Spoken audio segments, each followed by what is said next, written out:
Live from WRAL News Headquarters in Raleigh, your number one source for local news. WRAL News, coverage you can count on.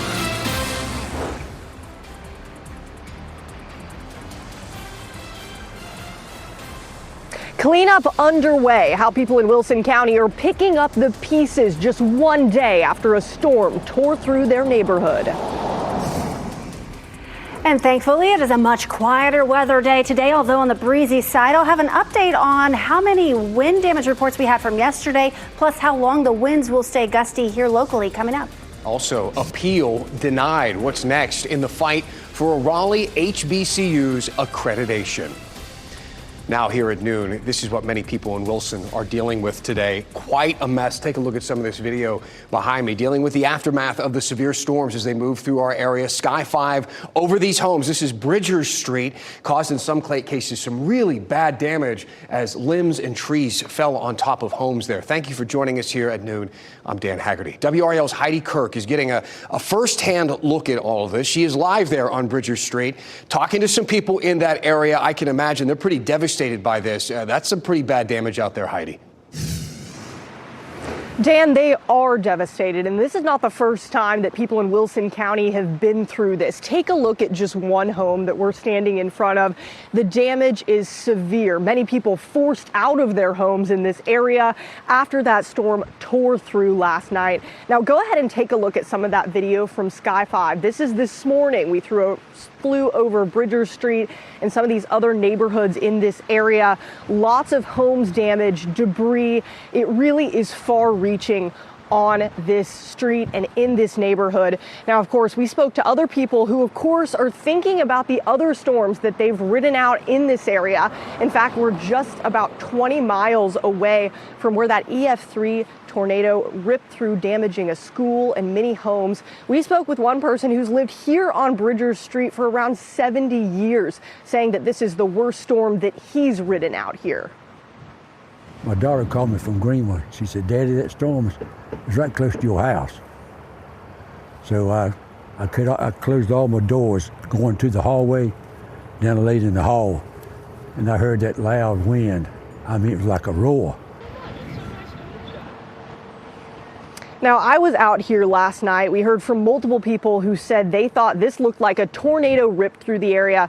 We asked the National Weather Service if they plan to come survey it. They said that it looks like straight line winds, and at this time they don't plan on doing that. But of course, we're going to continue following up with them and bringing you updates throughout the day.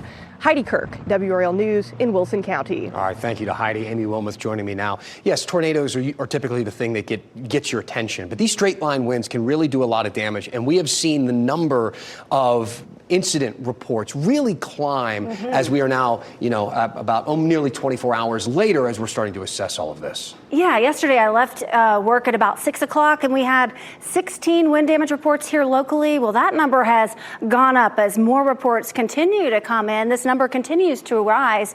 144 damaging wind reports yesterday. We had one tornado report that was closer to Charlotte. But again, the National Weather Service not expected to go out and do any surveys because they think this was straight line wind damage. So this is a little explainer for you. Straight line winds, the trees, the objects are going to fall in the similar direction, and that can cause a lot of damage. They actually can have winds over 100 miles per hour, and the most common tornadoes are those weaker tornadoes with winds at about 110 miles per hour.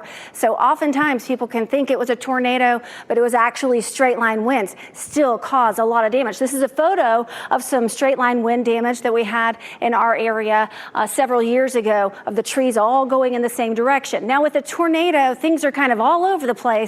You have rotating winds, the trees fall in different directions, and you can tell that it wasn't straight line winds because they're not all facing the same way. And this is a look at an image of some tornado damage, and it's just kind of a mess. You have this tree that clearly fell this way, this tree that clearly fell this way.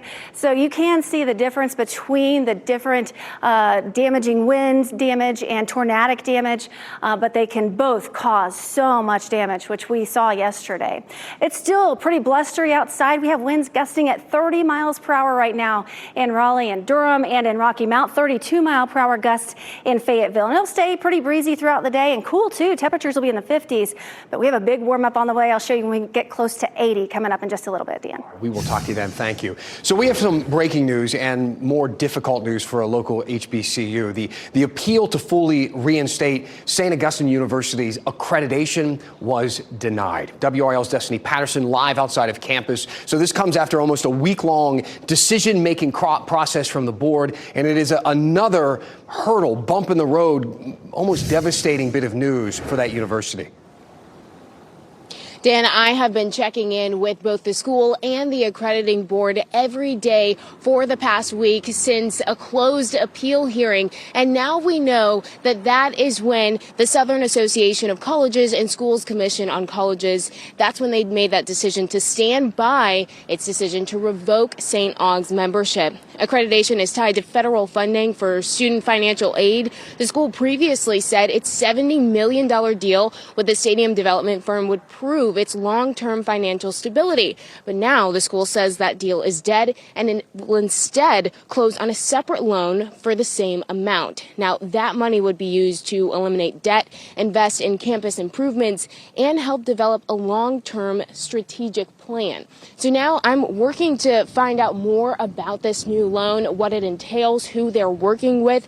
In the meantime, the school says that now it will pursue arbitration. During that 90-day process, they will remain accredited, and that means that the students who will graduate from here in May, they will graduate with accredited degrees. Of course, we're going to continue to follow us the same way that we have been all of this time, and we'll bring you what we learn. Destiny Patterson, WRAL News, live in Raleigh. Grace Holland here in the WRAL Live Center. We've been keeping updated on a power outage in Durham. That power has been restored, and WRAL has learned that it was caused by wind damage. You heard Amy a few minutes ago talking about those winds that we're seeing today. This is a look at Duke Energy's site right now. No outages, all clear. At one point, that outage reached all the way from the north part of downtown all the way down here. So it was a pretty significant outage. About 2,000 people lost power. The good news is they were able to get it restored in about an hour. All right, quick work. Thank you, Grace. A Wake County man and woman both facing some charges now in connection to an Amber Alert. Maybe it rang on your phone. It involved a 3-year-old, 30-year-old Zachary Upton, who is the girl's father, the young 3-year-old, and 54-year-old Christina Jones were both arrested. The two are accused of taking this little girl from a home on Benson Road in Garner around 11:30 last night. Shortly after midnight, then, the little girl was found safe and that Amber Alert was canceled. Upton is charged with injury to real property, assault on a female, burglary, and domestic violence. Jones has similar charges, charged with burglary and injury to real property. So we have learned the names now of 5 people killed in a Sanford crash. We'll put their names here. The victims are all young people, 17 to 19 years old, and from Sanford. The driver was Joan Acosta. He had several passengers in that vehicle with him. It happened on Colon Road early Sunday morning, devastating for that community. According to the Highway Patrol, a Dodge Charger traveling at a high rate of speed veered off the road and hit a tree. Several family members and friends visited the scene, leaving flowers there. President Donald Trump's State Department is scheduled to give its first media briefing today. It will be led by State Department spokesperson Tammy Bruce. The former Fox News contributor was selected by Trump. We know that Secretary of State Marco Rubio will be attending this meeting, and details on exactly what Bruce will be talking about have not been released, but we'll be paying attention for you, obviously. Also today, President Donald Trump may sign an executive order abolishing the Department of Education. That's according to the Wall Street Journal. The report says a draft version of the order does indicate that Education Secretary Linda McMahon will take necessary steps to begin closing down that department. The department has about 4,500 employees. The draft version of the executive order says education will be returned to the states and away from, quote, the bureaucratic bloat. Leaders with Wake County schools have said eliminating the department would have tremendous negative effects, including for special education and Title I schools. President Donald Trump is postponing the U.S. tariffs on Canada and Mexico for about a month for most goods and services. Now, this comes, you might remember, as the Trump administration did pause tariffs on the automobile industry recently. The White House says that the 1-month exemption now will keep U.S. automakers from facing any economic disadvantage. The new tariffs on Canada and Mexico and additional tariffs on China that President Trump enacted earlier this week have sent stocks, tumbling. Canadian Prime Minister Justin Trudeau says that he expects Canada and the U.S. to be in a trade war for the foreseeable future. In his address to Congress Tuesday night, President Trump said this is a, quote, little disturbance, but things will be okay in the long run as we take a look at how stocks are reacting to this latest news. And it has been a bit of an up and down journey, but mostly down. So a few hours after the bell has rung for the day today, we have the Dow down about 1%. We'll see how things move throughout the day.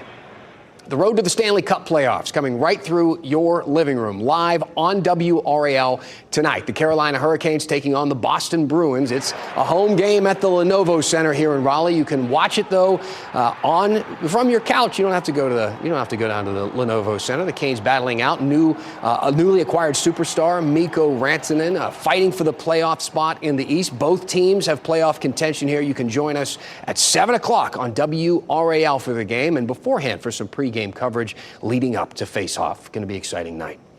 Next, here at noon, an intense rescue. Look at this video, how a police officer managed to get a driver out of a burning car with just seconds to spare. That is dramatic. Also, ceasefire negotiations. Next, how Hamas is responding to President Trump's warnings.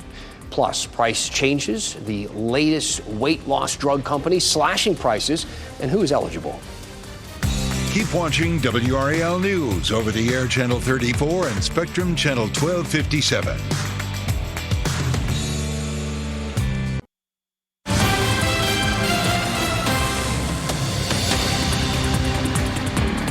Grace Holland here in the WRAL Live Center. Democratic Representative Al Green has been censured by House lawmakers after this outburst during President Trump's joint address to Congress earlier this week.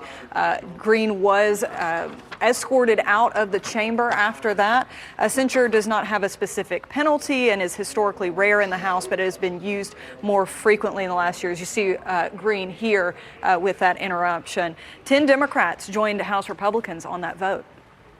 Grace, thank you so much. This next story is just shocking, especially if you live in one of those communities near Fort Bragg. You hear the training there all the time. How about this? A fighter jet in South Korea accidentally dropping bombs on civilians during a training exercise. It happened in the city of Pochin, which is close to the heavily armed border with North Korea.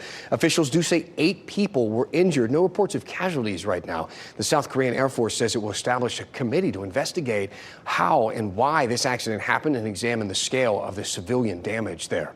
Some new evidence has been introduced now in the Brian Kohberger, Idaho murder case. A new filing reveals a 3-person mixture of unknown DNA was found under the fingernails of Madison Mogen. She was one of the 4 University of Idaho students, one of the 4 victims, people stabbed to death inside an off-campus home in November of 2022. Kohberger faces 4 charges of first-degree murder. His defense team has asked that the DNA evidence be kept from the jury because jurors could believe it is Kohberger's. According to his defense, though, it is not.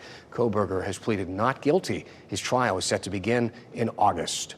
New dramatic video here out of New Jersey. It shows the moments here that a police officer pulls a driver from a burning car. Watch this play out as I describe what happened. It is captivating. It happened early Wednesday morning. Police say the driver of the car crashed into the bar of a diesel tanker truck. Both then caught fire. Look at this. A passenger inside the car and the truck driver managed to get out, but the driver was unconscious. The officer is seen running to the car, pulling that driver to safety.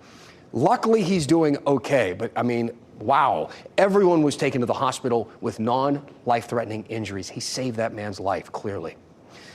Hamas brushed off President Trump's, quote, last warning and reiterated that it will only free the remaining Israeli hostages in exchange for a lasting ceasefire in the Gaza Strip. It comes as the U.S. negotiations are talking now with the group, and NBC's Matt Bradley has more from Tel Aviv.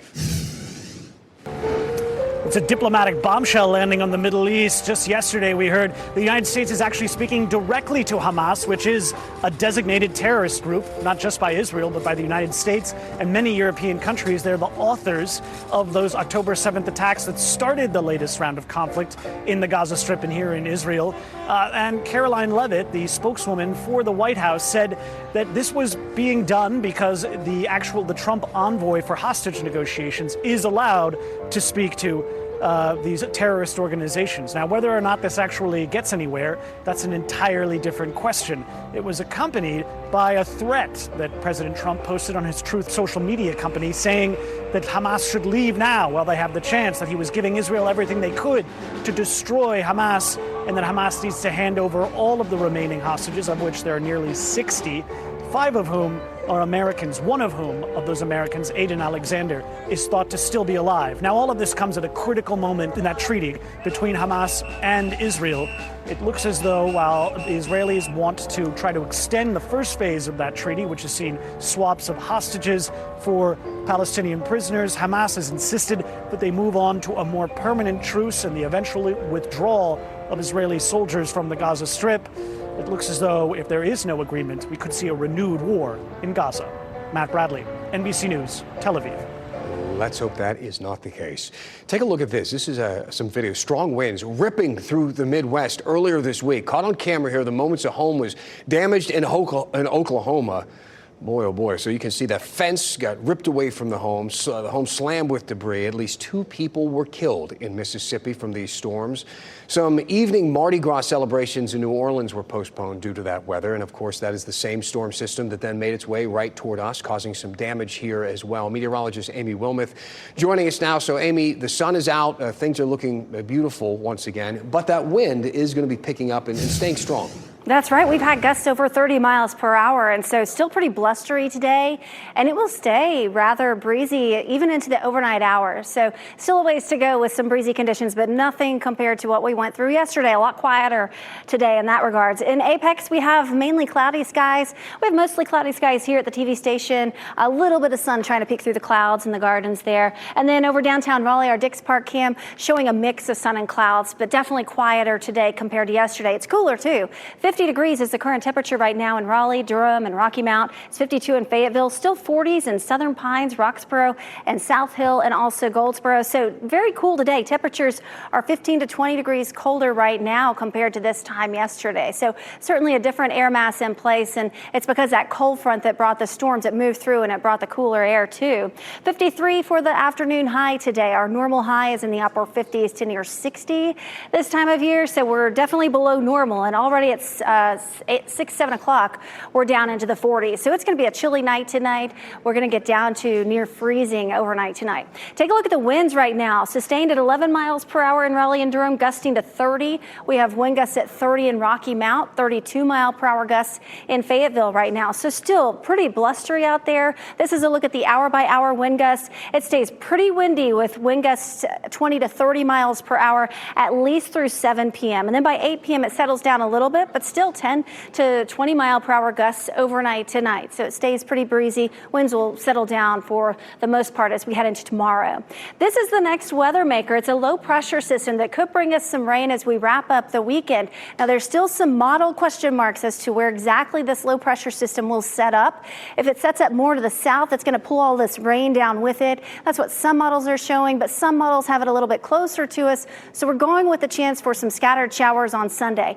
Not an all-day rain, so you don't have to cancel your outdoor plans, but just know some light rain will be with us as we wrap up the weekend. And that also comes with some cooler temperatures. We'll go from 70s on Saturday to 50s on Sunday, and 50s with a little bit of light rain, just not the nicest day on Sunday. Saturday morning, we wake up to mainly sunny skies, but we'll see some clouds late in the day, maybe a sprinkle or two in our northern counties late on Saturday, but most of us should stay dry through Saturday. Sunday morning, some scattered showers will be possible, maybe maybe you're headed to church services. It'll be a little wet for some of you. In the afternoon, we'll be dodging some showers as well. It'll generally be light rain.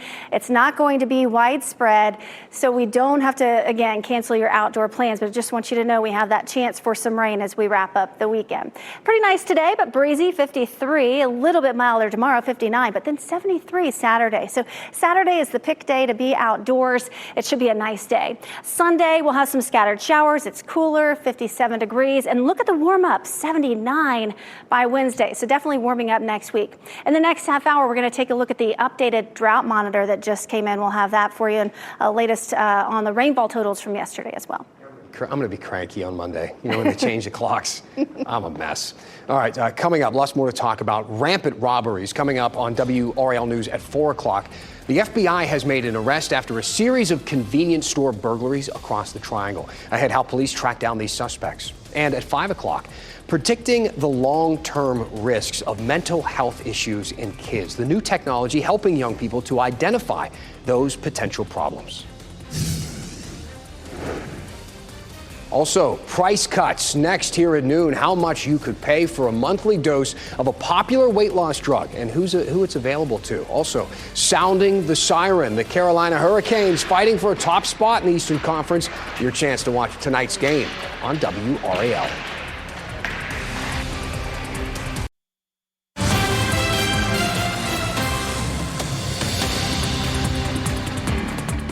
Grace Holland here in the WRAL Live Center. A 6.1 magnitude earthquake hit South America this morning. This is a look at the U.S. Geological Survey's website. They have a map here. You see where the star is? I'm going to see if I can zoom in here and show you a closer look.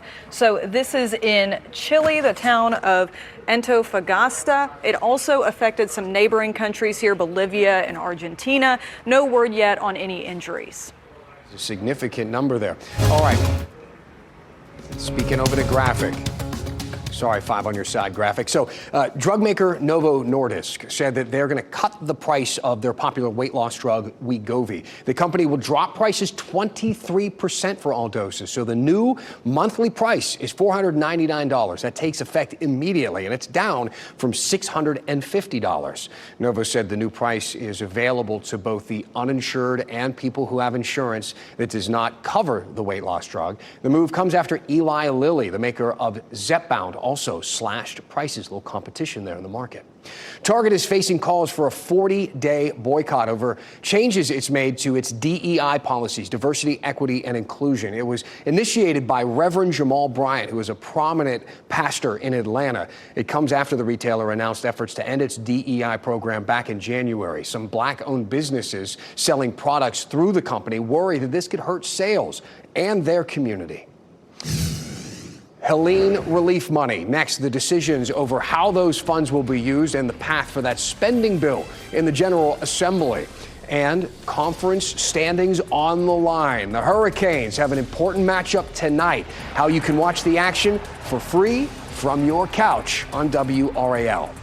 Here are the winning lottery numbers.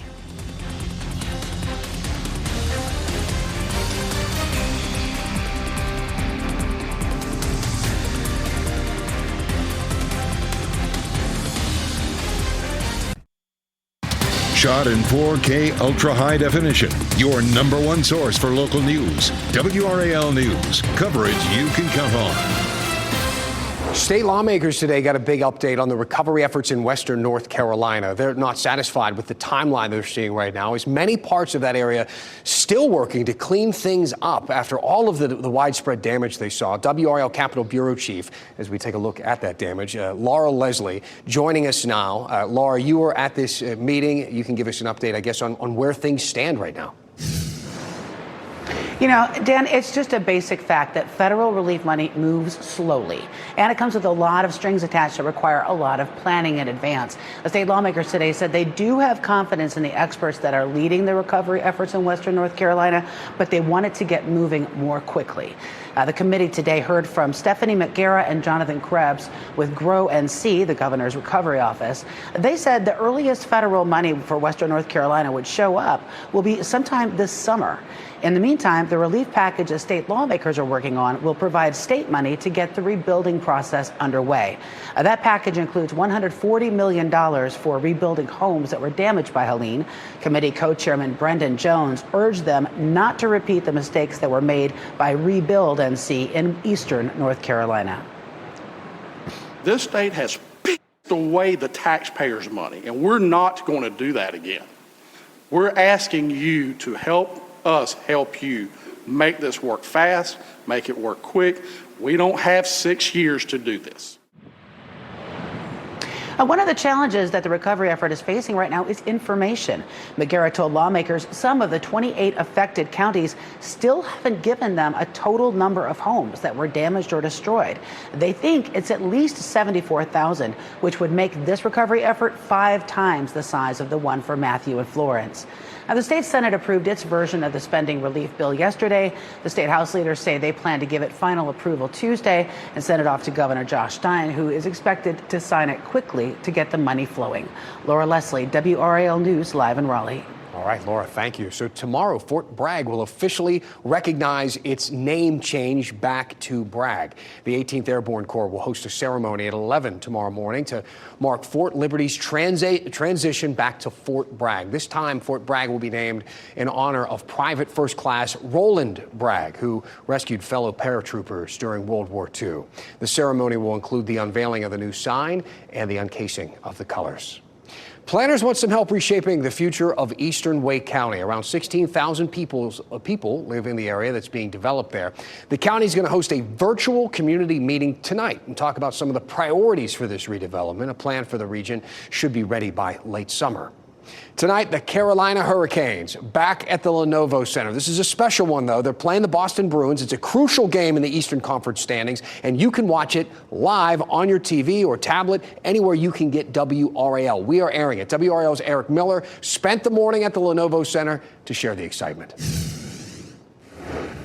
There's a lot to be excited for if you're a Canes fan, and there's a lot of work to do to prepare for this home game, the start of this 4-game homestand for the Canes. The facilities crew out here laying down some ice with the Zamboni, all in preparation for the morning skate at 10:30, then that puck drop at 7 o'clock.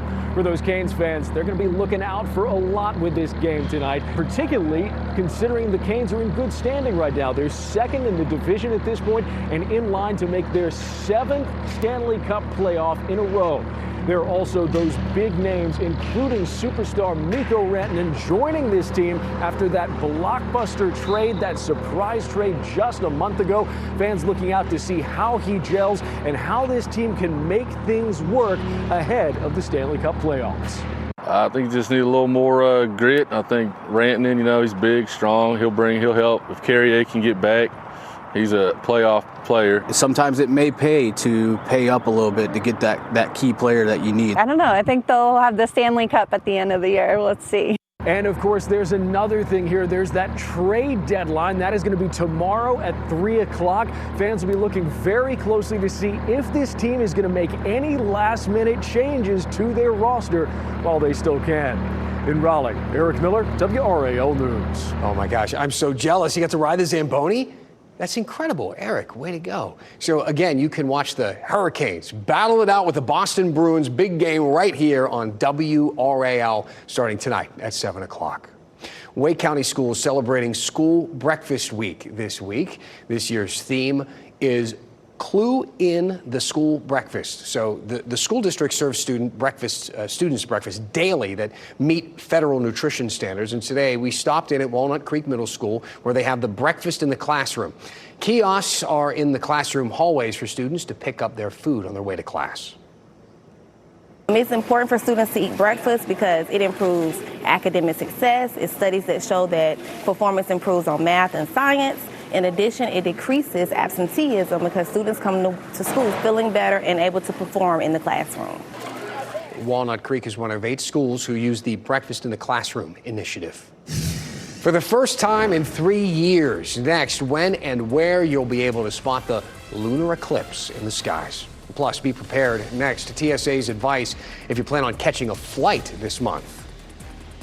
For news, traffic, and weather of the day, make sure you download that WRAL News app. We're back after this.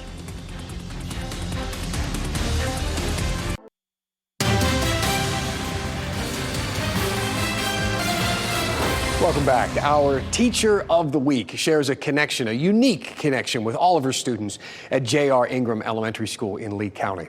WRAL's Ken Smith shows us why this teacher uses that common bond to make sure her students can succeed. We're going to talk a little bit about our tests for next week. Rosalba Sanchez knows what her ESL students are going through. You are ready. Moving to a new community, new school, the challenges of learning English as a second language. Make sure you're ready. Sanchez lived those same struggles when she moved to Lee County from Mexico when she was just a little older than her current students. The culture shock, how much they struggle being in a different country, different school system, a different language is a lot for a kid, and just knowing that I'm there to help them grow, it's just, there's no words to describe how amazing that is. I'm going to give you guys a prompt, and you're going to have to come up with a story. Her work as a teacher's assistant changed the trajectory of her career from wanting to become a social worker to becoming a teacher, and more specifically, an ESL teacher. I never expected to become an ESL teacher myself, but as I started working as a TA, I loved it. I love working with kids, and it's my passion. Sanchez says she wants to do for her students what her teachers did for her when she was a student. Second language student myself, it's hard for students to believe that they can accomplish something in life. But just seeing those teachers that believe in you, that support you, that are there for you, I want to be that teacher. Miss Sanchez, you are WRAL's Teacher of the Week. Congratulations. Thank you. Ken Smith, WRAL News. I love the reactions, and we love our teachers. If you would like to nominate a teacher that you love, go to WRAL.com, enter Teacher of the Week in the search box. You can nominate them right there. Let's talk about spring break travel. Next, the TSA's recommendations if you plan to catch a flight this month. Also, rainy day funds. Next, what a new study is finding when it comes to the amount of people pulling from their 401ks in the last year.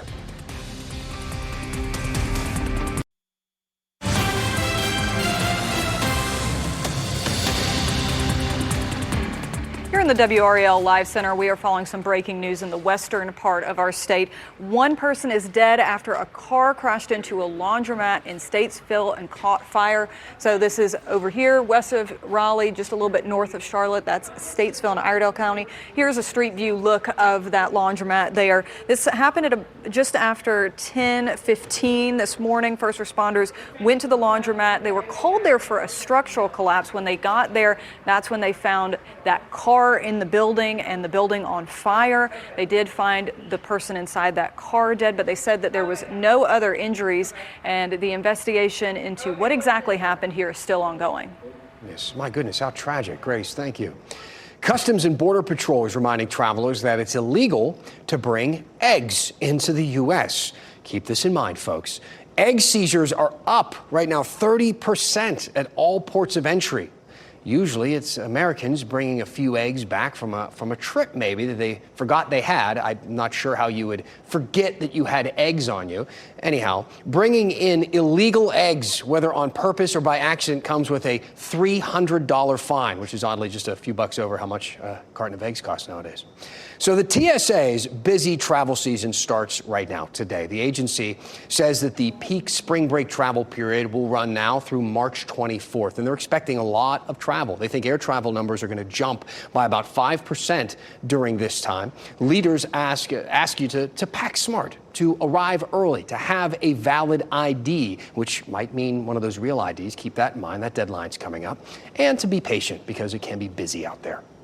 A new report says 401ks are becoming rainy day funds for more people. Data is showing that there's a record percentage of people who took early withdrawals from their 401ks last year, when nearly 5% of account holders took them. The previous record was about 3.5% in 2023, which is a significant uptick there. The pre-pandemic average was about 2%. People took early withdrawals to prevent things like foreclosures or to pay medical bills or any other type of emergency that might befall them.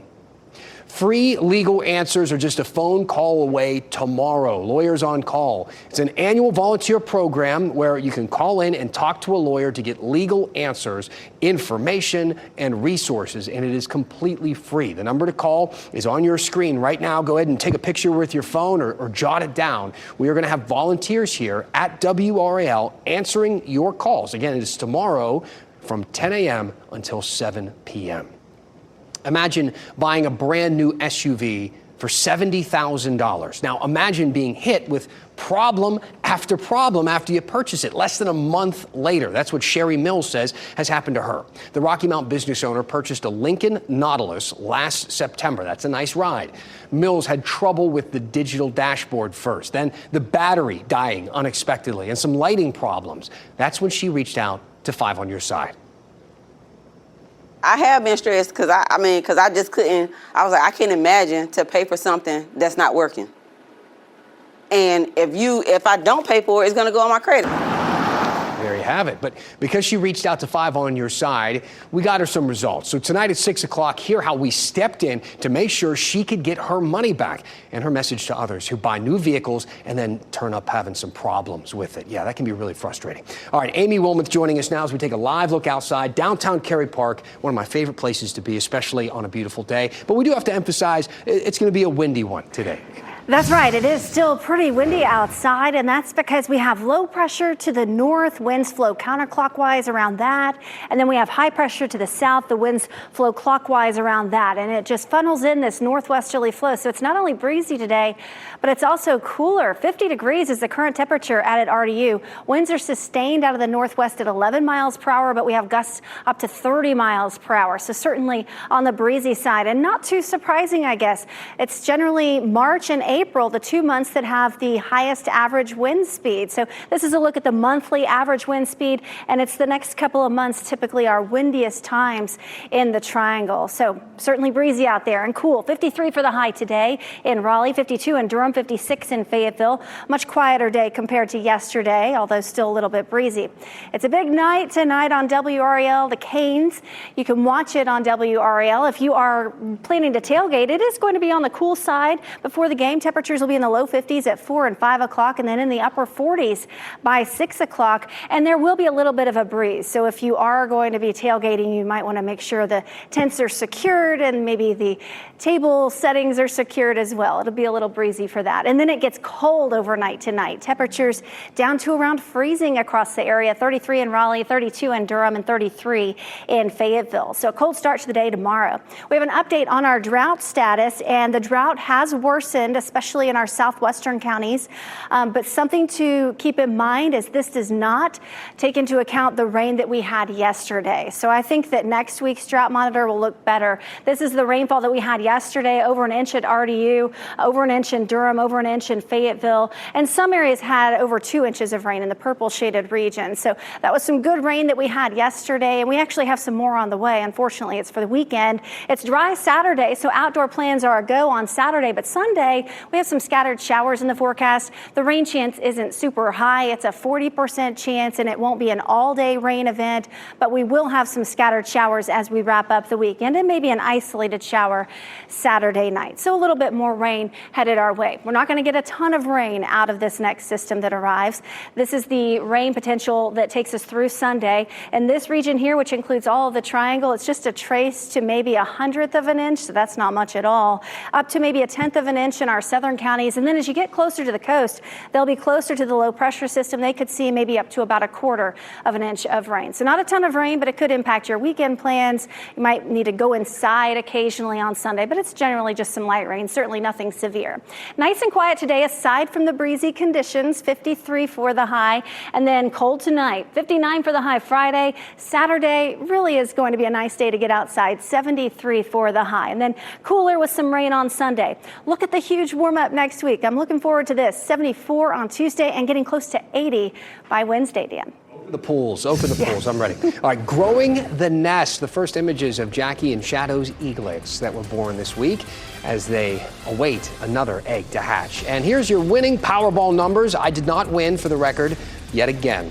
24, 28, 40, 63, and 65. The Powerball is 20. The Power Play is 3.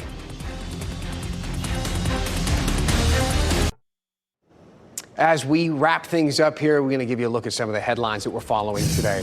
So people in Wilson dealing with all of this damage from yesterday's severe storms. Sky 5 over these homes. This is Bridgers Street. In some cases, they were just crushed. Look at the tops of those buildings. We asked the National Weather Service if they plan to do any tornado surveys after this damage. The spokesperson says the agency is still gathering details, but initial indications are that this was straight line wind that did this, not a tornado, and they do not plan to do a survey at this point.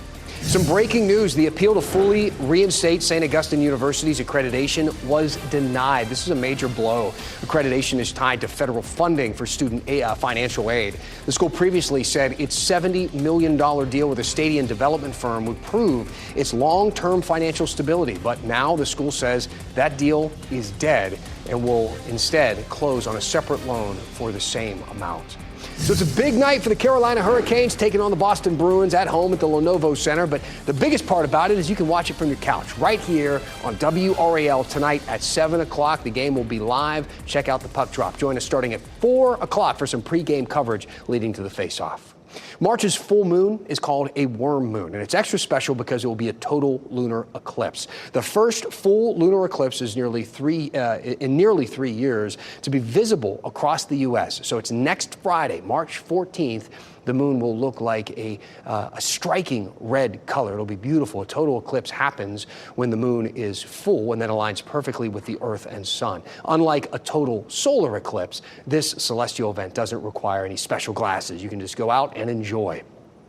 The nation's most famous bird couple, yes, we have one, Jackie and Shadow, have hatched 2 chicks in Big Bear, California. So here are the first images we're seeing, pictures of these chicks. The first eaglet hatched late Monday night and the second chick on Tuesday morning. And it marked the first time in nearly 3 years that the couple has been able to successfully have hatchlings. There is still a third egg in the nest that hopefully will hatch soon. Jackie and Shadow have been mates since 2018. It brings us to our pet of the day. This is Jebediah. He is a 13-year-old cat. Jebediah is friendly, confident, loves all the attention that Jebediah can get. He's ready to find a new home. Jebediah's adoption is $65, which includes his neuter, microchip, vaccines, and other wellness care. For some more information, visit spcawake.org. Canes deadline. Associate GM Darren York talks goals. Coming up tonight, WRAL News at 4 o'clock. York tells WRAL the team's approach to the rest of the season. So we have NBC News Daily. That is next.